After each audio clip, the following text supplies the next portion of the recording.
हाँ, ये उस टाइम से ही चाहत जो है बोलना शुरू हुई थी। वो पहला स्टेटमेंट था कि उँगली मत दिखा, तो उसने बोला और वो दिखा के ही रखी उसने थ्रू आउट। और उसने रजत भी बोले थे कि मैं बहुत कुछ कर सकता हूँ, तो करके दिखाओ। तो उसने बोला कि मैं 3 महीने तक तब तुम टिकोगे तब करोगे ना। तो मतलब वो बड़ा अच्छा उसने आंसर दिया था चाहत ने। वो बहुत ही मेरे को एक्सपेक्ट नहीं था कि ऐसा आंसर वो दे सकती है। तो बहुत मज़ेदार आंसर था। और आई थिंक उसके बाद से रजत थोड़ा-सा डाउन हो गए हैं और आई थिंक उनकी एक फ्रेंडशिप ज़ोन भी आ गई है दोनों में। तो वो एक अच्छा देखने को मिल रहा है। आई थिंक पहले बहुत झगड़े हो गए, तो अब उन्होंने सोचा कि अब थोड़ा-सा शांत गेम खेला जाए और अच्छा था।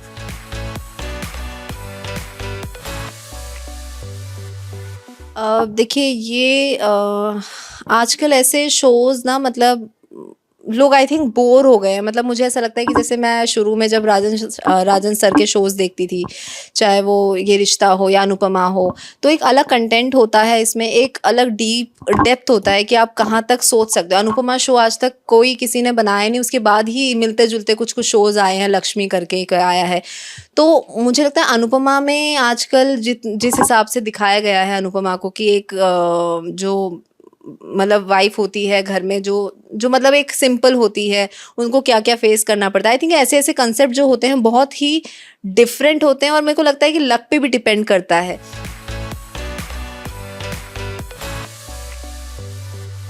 जो हम लोग का शो था कुछ रीत जगत की ऐसी है, उसका कंटेंट बहुत अच्छा था, उसकी कास्टिंग भी अच्छी थी, कहीं न कहीं कुछ ना कुछ कमी रह जाती है। लेकिन अब कंसेप्ट इतना प्यारा था, हम लोगों ने सोचा था कि एक होता है बालिका वधू जो हमारे मतलब पुराने मतलब एक थोड़े टाइम पहले ही जब मैं स्कूल में थी तब देखा करती थी मैं।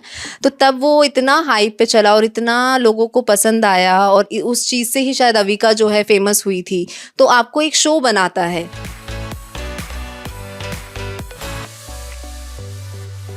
तो मुझे लगता है कि बालिका वधू जैसा शो था वैसा ही कुछ-कुछ सिमिलर ही दहेज प्रथा पे था, जो हम लोग का शो था कुछ रीत जगत की ऐसी है।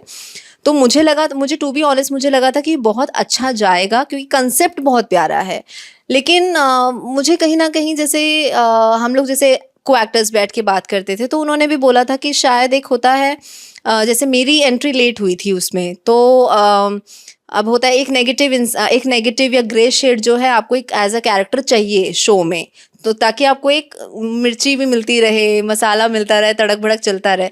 तो उसकी शायद एक कमी थी, तो तब से भी मतलब टीआरपी जो है काफ़ी थोड़ी डाउन जा रही थी क्योंकि जब मैं कास्ट हुई थी, फाइनल हुई थी, तब जो हमारे शो के लीड हैं, जो ज़ान हैं, तो उनसे भी बात हुई थी, तो उन्होंने भी बताया था कि हाँ, हमारे एक शो की टीआरपी तो काफ़ी कम है। लेकिन मुझे ऐसा लगता है कि उस शो में आई थिंक ये कमी होगी कि अब देखो अपना इनपुट सब देते हैं, लेकिन मुझे ऐसा लगता है कि जैसे दहेज प्रथा क्या है, हमारे शो की स्टोरी पे आया ही नहीं। मतलब एक होता है कि मेरा दहेज वापस दो, हमारे शो का ये टाइटल था, लेकिन ये शो का टाइटल ही शो में नहीं आया। तो मुझे ऐसा लगता है कि शायद इस चीज़ की कमी होगी क्योंकि पब्लिक यही देखना चाहती होगी कि कैसे दहेज वापस माँगेगी या दहेज प्रथा में क्या-क्या होता है। तो जब शादी हुई नहीं और होते ही शो बंद हो गया, तो मुझे लगता है ये शायद एक अम, ड्रॉबैक होगा क्योंकि जैसे बालिका वधू में बचपन से शादियों का सिलसिला दिखाया है जो टाइटल आपने दिया है। लेकिन मुझे कुछ रीत में सिर्फ़ एक ये मिसिंग लगा कि जिस टॉपिक पे हमने बनाया वो शायद पब्लिक को देखने को नहीं मिला। और पब्लिक आजकल के क्या है कि वॉचिंग टाइम बहुत कम हो गया है। मतलब तुरंत जो लोग हैं देखना चाहते हैं कि अब क्या होगा और तड़क-मड़क ही चाहिए उनको, ऐसे कुछ फ्लैट सिंपल प्लेन नहीं चाहिए। तो शायद उसकी कमी मुझे कहीं न कहीं खलती हुई दिखाई दी, अदरवाइज़ तो show and producers and actors सब लोग फैबुलस थे।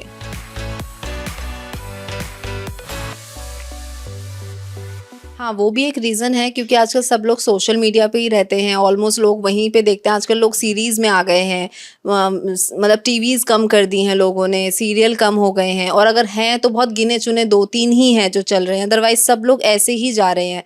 दंगल जो है वो एक गाँव के एरिया को हम उन लोगों ने पकड़ के रखा हुआ है, तो वो थोड़ा बहुत फिर भी चल रहा है। लेकिन जो हम लोग के एरिया होते हैं, शहर के लोग होते हैं, वो थोड़े से आजकल हम लोग जनरली भी हम को-एक्टर्स भी बैठ के बात करते हैं, तो हम कोई सीरियल की बात नहीं करता।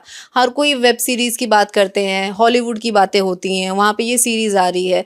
तो अभी तक मैंने ये नहीं देखा कि कोई किसी इस टॉपिक को लेके बात करे।